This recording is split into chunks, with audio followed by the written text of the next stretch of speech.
Hello, my name is Benjamin Hart. I'm an American attorney and the Managing Director of Integrity Legal here in Bangkok, Thailand.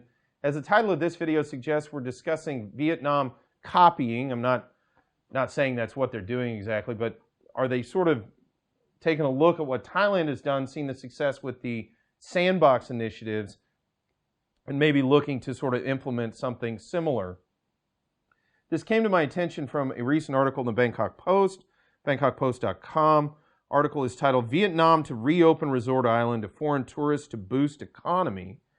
Quoting directly, Hanoi, Vietnam plans to reopen the beach-fringed island of Phu Quoc to foreign tourists from next month, authorities said, as the country looks at ways to revive an economy suffering from extended lockdowns due to the coronavirus pandemic. Quoting further, the island, 10 kilometers off the coast of Cambodia, is expected to open for a trial period of 6 months, the government said in a statement issued late on Thursday. Now, this was rather interesting. We've done some videos on Vietnam, and I don't do them very often, but I do some videos every now and then again about Laos, Cambodia, Vietnam, Malaysia, sometimes Myanmar even, regarding some immigration policies going on, because Southeast Asia is a kind of a compact region. There's a lot of countries right around here, and prior to March 2020, the practice of so-called border running or visa running was pretty frequent. It was a pretty common thing in Southeast Asia, especially here in Thailand. People would fly to another country or cross a border into another country in order to come back in and sort of renew or replenish, however you want to look at it, their visa status. And Vietnam was one of the jurisdictions folks like to go to.